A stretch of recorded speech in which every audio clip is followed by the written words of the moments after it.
Hello, Minot sports fans, and welcome back to the quarantine edition of the Minot Sports Podcast, or in other words, episode 35.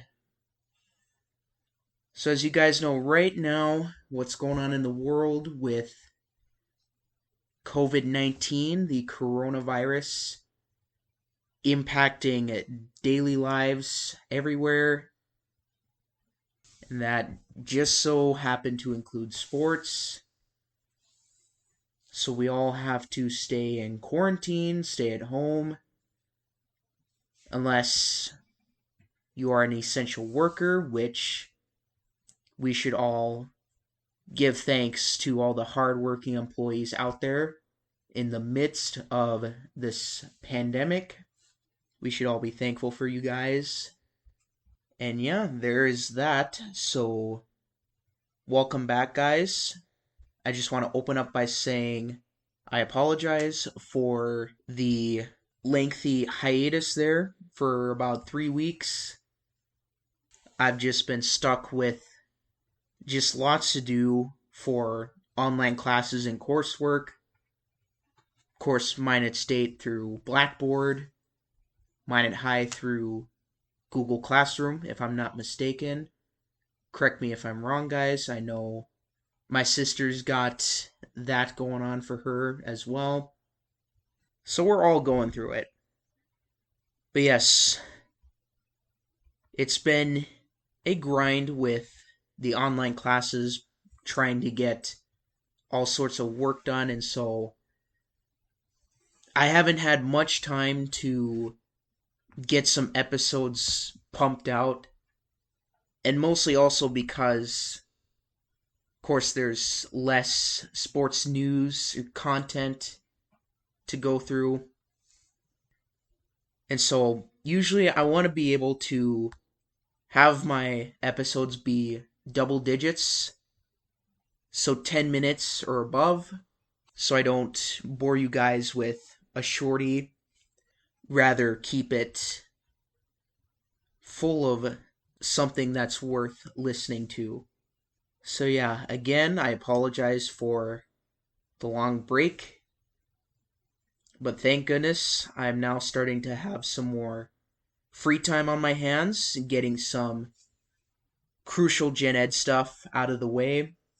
And so, guys, I know I'm not in the studio right now. As you can tell, I'm in quarantine at home right now, getting my recording done on my computer, so the quality is not as good as in the studio, in which hopefully we're back in there soon.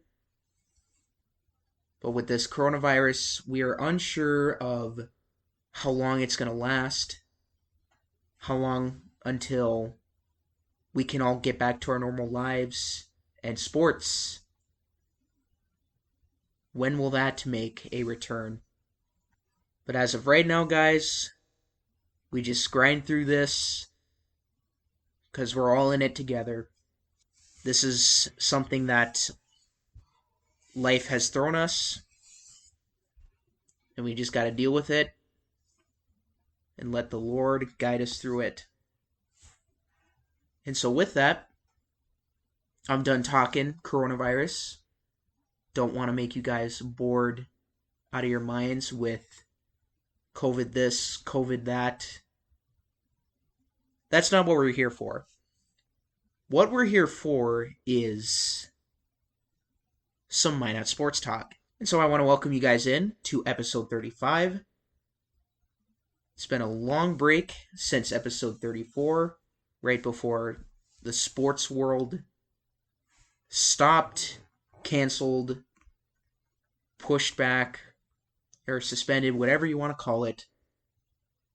We are back. We are also sponsored by Joshua Strong Photography, MSU Red and Green, and the Minot Sports Podcast is also a sponsor and a production of KMSU TV and Radio. So, what to talk about first with this pandemic going on? We are missing currently a key piece to the process here, and spring sports season got hit hard. Everything you can think of imaginable, unfortunately, it's not happening. And it's very also unfortunate for the class of 2020 seniors, for both Minot High and Minot State. As for some good news, though, there's one team in particular in the midst of all of these happenings still being active, the Souris Valley Saberdogs. The Expedition League baseball team plays at Corbett Field every summer. They're still preparing for, as of right now, a full season. And what must they do in a regular process for preparing for a season had there not been a pandemic? Well, you go out and you recruit.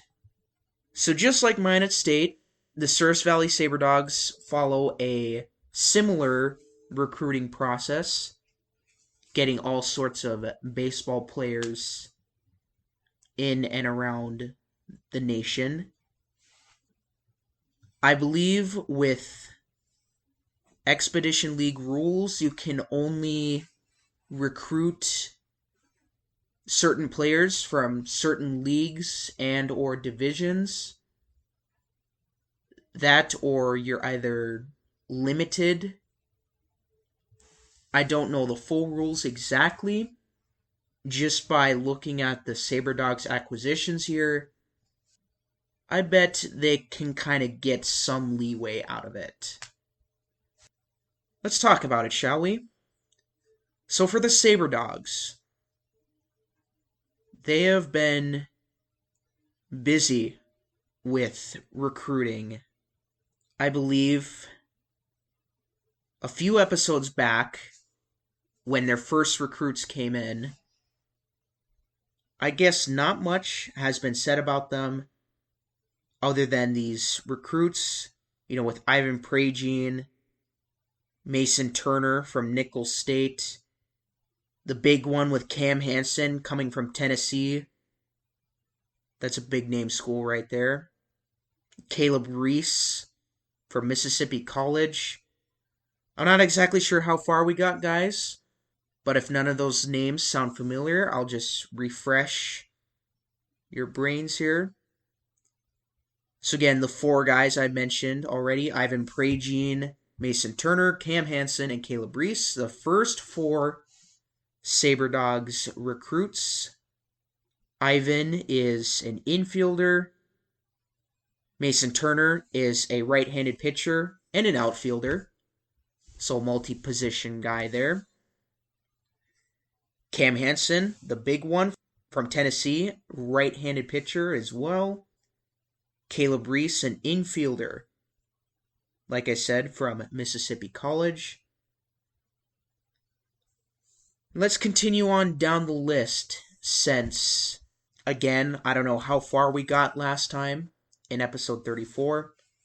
Let's just update you guys on what is happening with the Dogs. So, they're quickly filling out their roster, and with the recruiting process for the Expedition League, not all teams that the Saberdogs reach out to, they're not going to be the same. Let's just make that clear real quick. Because the thing with recruiting players to the Expedition League is that you can be the first guy to be recruited on a team.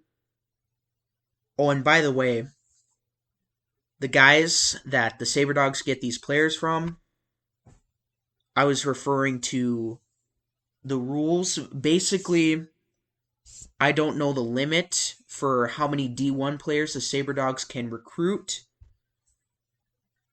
but I think just by looking at how the other teams are built and what the Expedition League thinks, they have to have their majority roster either D2 or D3 players.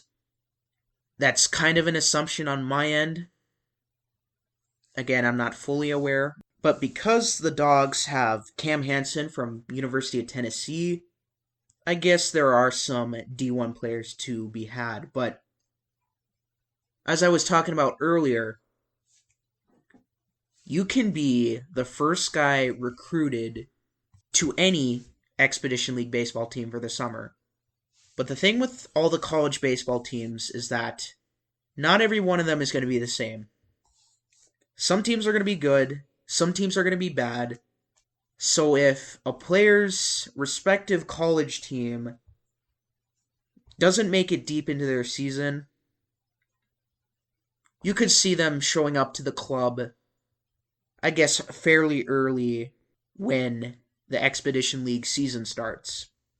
If your college team is good and you go deep into the season, you may not see these guys recruited by the Expedition League to play for the summer. You may not see them come up for maybe another month or so. I can't tell how deep that would be, but that's just how it works for not just the Saber Dogs, but for all baseball teams in the Expedition League. So now that we have that out of the way, continuing on with the list of players that the Dogs were able to acquire.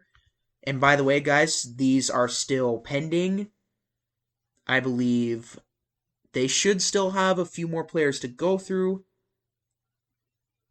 I may be wrong, though, but we'll see, because there still may be some more of these players coming in.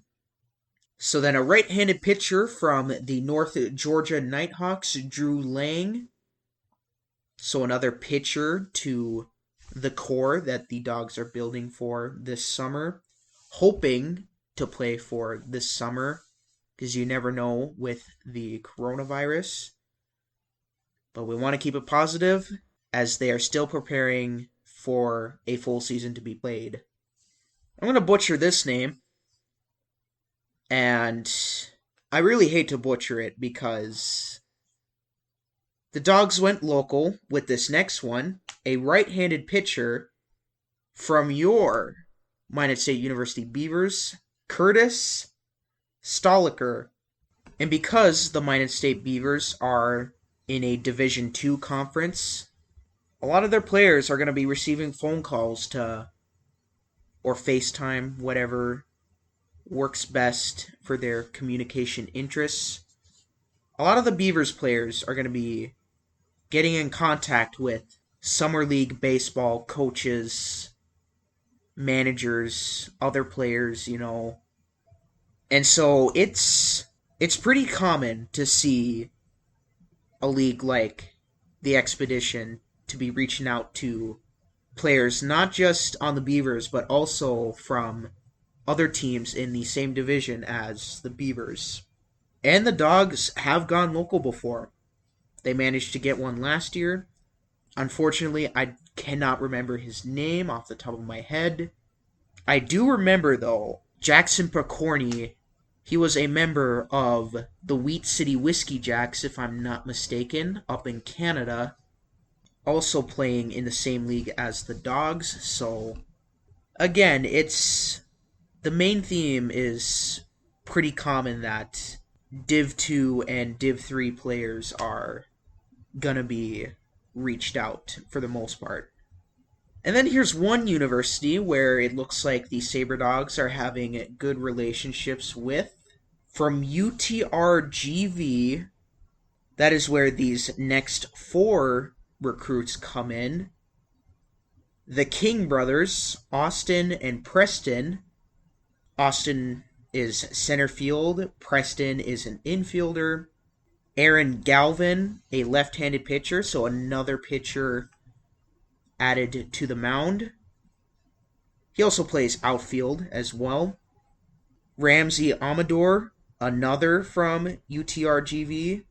And so, moving on to a returning player. So he's going to be back for his second go-around with the Saber Dogs. Matthew Houlihan, right-handed pitcher from Montana State Billings. I specifically remember a few games where I have seen him, in fact, pitching on the mound for your Saber Dogs. So good to see a returning face. We got Jackson Sisk from Georgia State, an infielder, coming onto the roster. My apologies, guys, if I mispronounce these names. Cal Villarreal, an outfielder from New Mexico State, also joining the Dogs. Austin Ross, another member of Georgia State, a right-handed pitcher.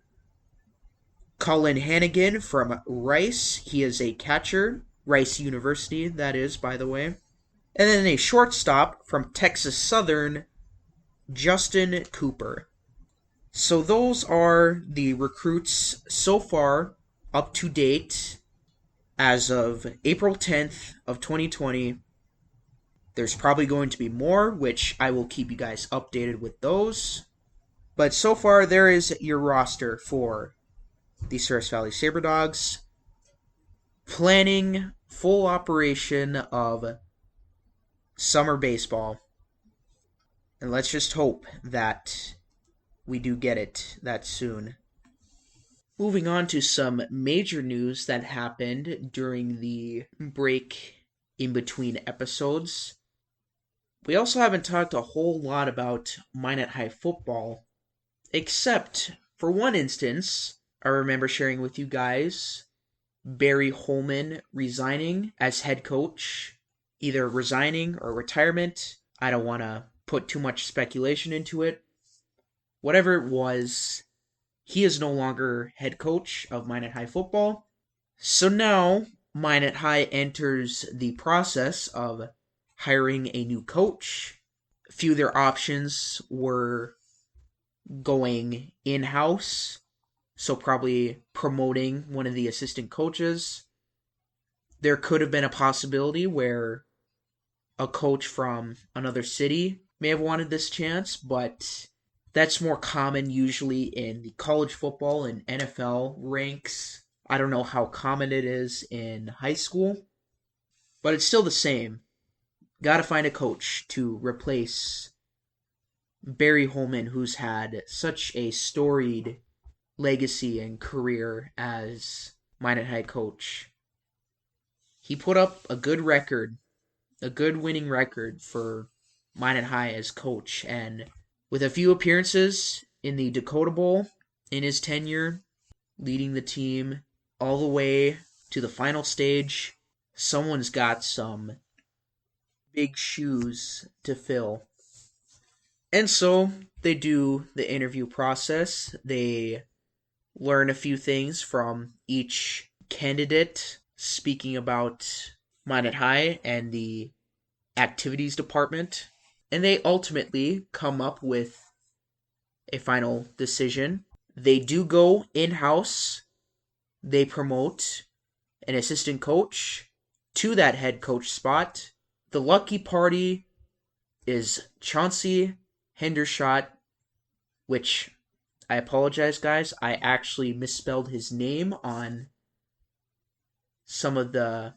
Well, I actually misspelled his name on the trivia post and when I posted the news about it.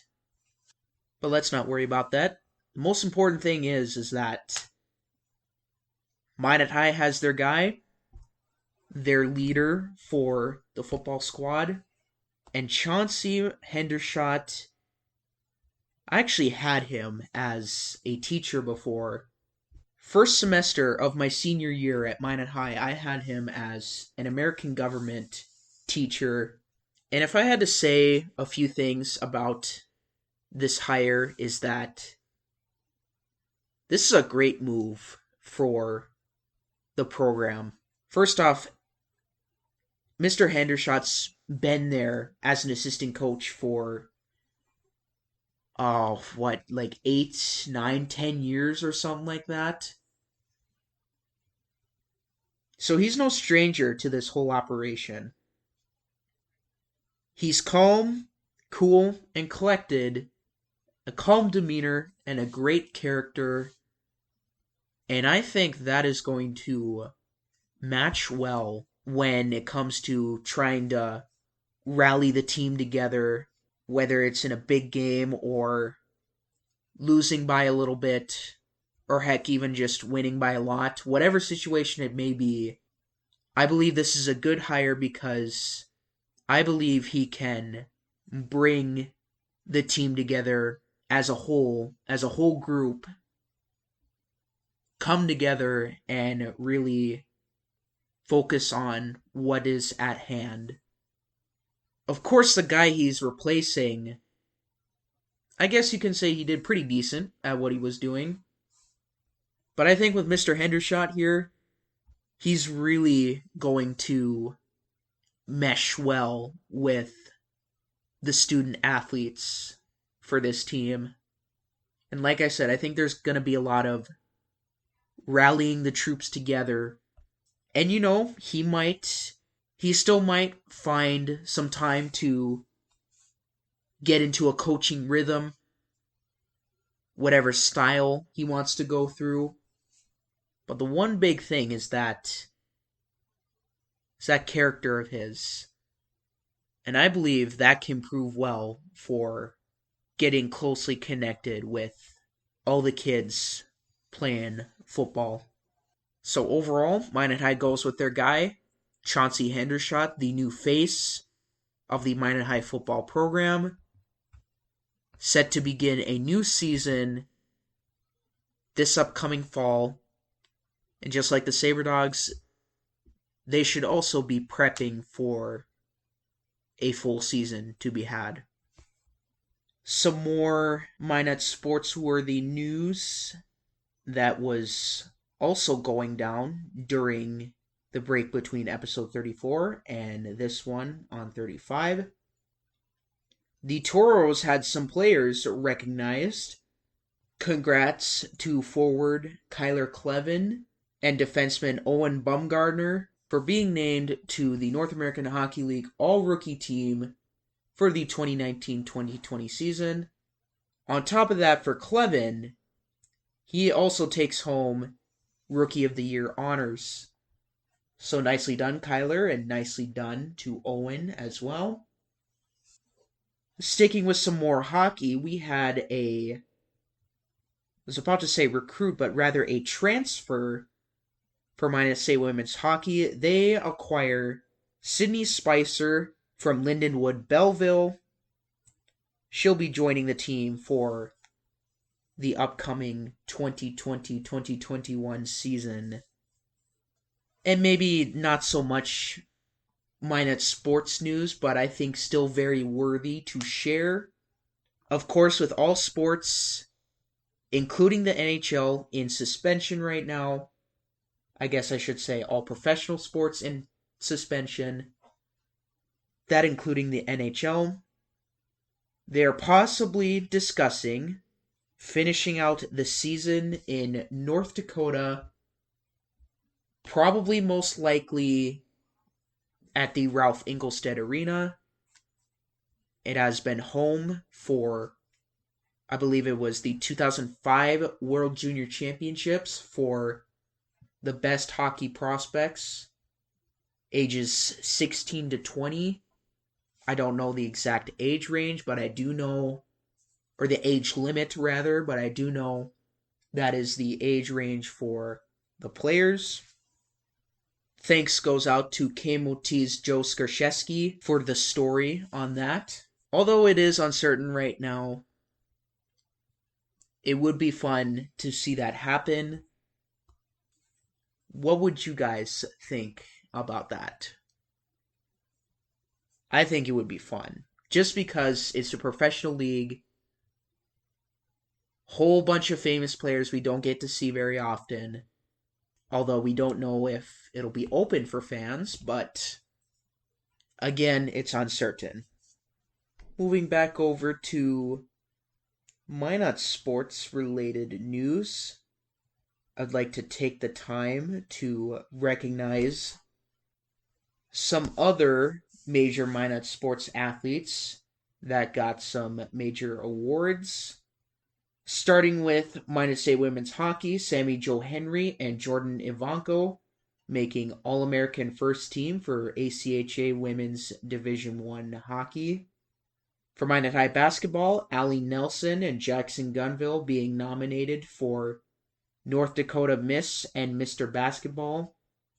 For Allie being named to the Class A girls basketball All-State second team. Jackson for Class A basketball All-State first team for the boys. For Minot High boys hockey, Aiden Morelli, Riley Opperud, and Trace Sortland being selected to Team North Dakota Boys Elite Camp Phase 2. For Class B basketball for the Ari Deemers Knights, Landon Lang and Zachary Hendrickson being named to the Region 6 All-Tournament team. And I may have covered this already, but in case that I didn't, congrats to Paige Ackerman of Minot High Majets Hockey for being named to the Girls All-Tournament team for the North Dakota State Hockey Tournament. And then also, for future MSU Beaver, Riley Ball of the Bismarck Blizzard also being named to the All-Tournament team. She also has co-MVP with her teammate Madison Brown for the tournament as well.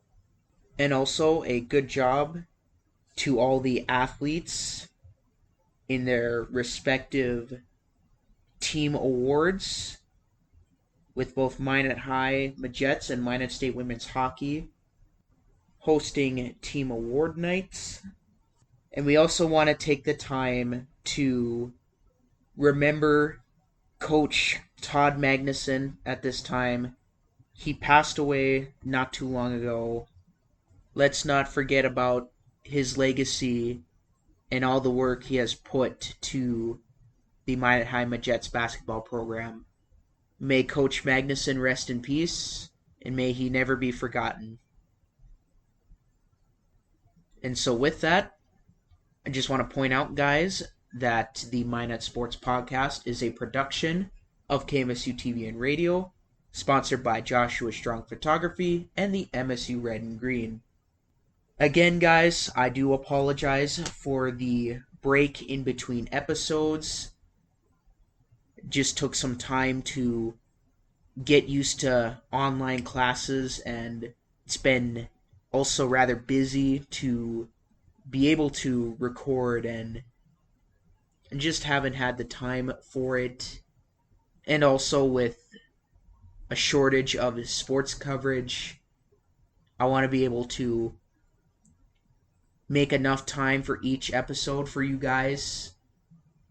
Just so, again, I'm not making like a quick 4 or 5 minute episode, whatever, for you guys.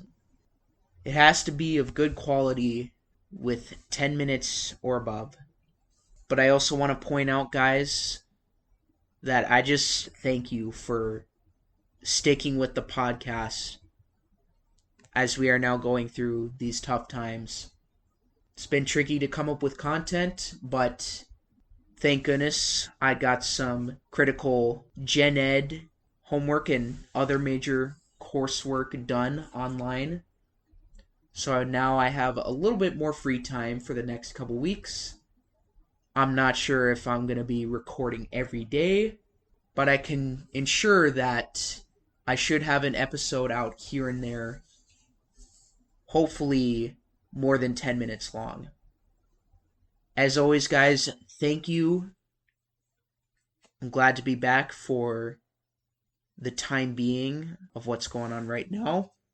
I know this isn't the best quality, but this is all I have, so we'll just have to run with this. And in fact, actually turns out not as bad as I thought it would. So, but again, guys, thank you as always. Stay safe and healthy out there. Thank you for tuning in, and as always, take care.